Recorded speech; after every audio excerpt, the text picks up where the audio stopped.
Hi friends, അപ്പോൾ ഇന്നത്തെ video ഫേസ്ബുക്കിൽ ലോങ് വീഡിയോ അപ്ലോഡ് ചെയ്യുമ്പോൾ സ്പ്ലിറ്റായി പോകുന്നൊരു പ്രശ്നം പലരും പറഞ്ഞു കേട്ടിട്ടുണ്ട്. 1, 2, 3 വീഡിയോസൊക്കെ ആയിട്ട് അത് ചെറിയ ചെറിയ വീഡിയോസായിട്ട് സ്പ്ലിറ്റായി പോകുന്നൊരു പ്രശ്നം. അപ്പോൾ അതിനുള്ള സൊല്യൂഷൻ നമുക്ക് എന്താണെന്ന് നോക്കാം. അത് ഒരു സിമ്പിൾ സെറ്റിംഗ് ചെയ്താൽ നമുക്ക് ക്ലിയർ ചെയ്യാവുന്ന ഒരു പ്രശ്നമുള്ളൂ. ആ വീഡിയോ അപ്ലോഡ് ചെയ്യുന്ന സമയത്ത് നമ്മൾ ചെയ്യേണ്ടതാണ്.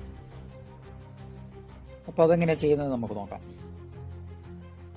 ലോങ് വീഡിയോ അപ്ലോഡ് ചെയ്യുമ്പോൾ ഇപ്പോൾ സൈസ് കൂടിയ വീഡിയോസൊക്കെ ആണെങ്കിൽ നമ്മൾ ഗാലറിയിൽ നിന്ന് ഡയറക്റ്റ് ഫേസ്ബുക്കിലേക്ക് അപ്ലോഡ് ചെയ്യേണ്ടി വരും.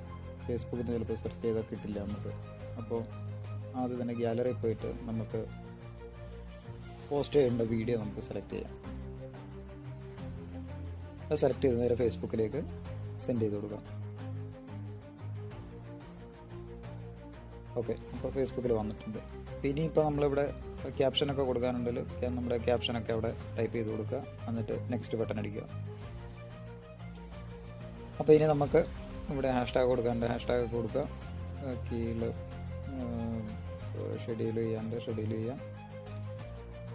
അതൊക്കെ ചെയ്ത് കൊടുത്തിട്ട് ഇത് ഇവിടെ ഇങ്ങനെ create playlist from your video എന്നും പറഞ്ഞിട്ടൊരു ഓപ്ഷൻ ഉണ്ട്. അതിലൊന്ന് ക്ലിക്ക് ചെയ്യുക. അതിൽ ക്ലിക്ക് ചെയ്താൽ ഈ create playlist from your video എന്നും പറഞ്ഞിട്ടുള്ളൊരു ഓപ്ഷൻ ഓണായി കിടക്കുകയാണ്. അത് ജസ്റ്റ് ഒന്ന് ഓഫാക്കി കൊടുത്താൽ നമ്മുടെ സെറ്റിങ്സ് കഴിഞ്ഞു. ഇത്രയേ ഉള്ളൂ. ഈ ഒരു ഓപ്ഷൻ നമ്മൾ ജസ്റ്റ് ഒന്ന് ഓഫാക്കി കൊടുത്താൽ മാത്രം മതി. അപ്പോൾ ഇനി വീഡിയോ അപ്ലോഡ് ചെയ്യുമ്പോൾ ഇതുപോലൊരു സ്പ്ലിറ്റായി പോകുന്നൊരു പ്രശ്നം നമുക്ക് വരില്ല. അപ്പോൾ അത് കഴിഞ്ഞ് അടുത്തത് ഷെയർ നൗ എന്നും പറഞ്ഞ് ഷെയർ ചെയ്താൽ മതി. അപ്പോൾ ഈ വീഡിയോ നിങ്ങൾക്ക് ഉപകാരപ്പെട്ടെങ്കിൽ വീഡിയോ ലൈക്ക് ചെയ്യുക, ഷെയർ ചെയ്യുക, സപ്പോർട്ട് ചെയ്യുക. നിങ്ങൾ ഈ വീഡിയോ യൂട്യൂബിലാണ് കാണുന്നതെങ്കിൽ ഒന്ന് സബ്സ്ക്രൈബ് ചെയ്യണേ.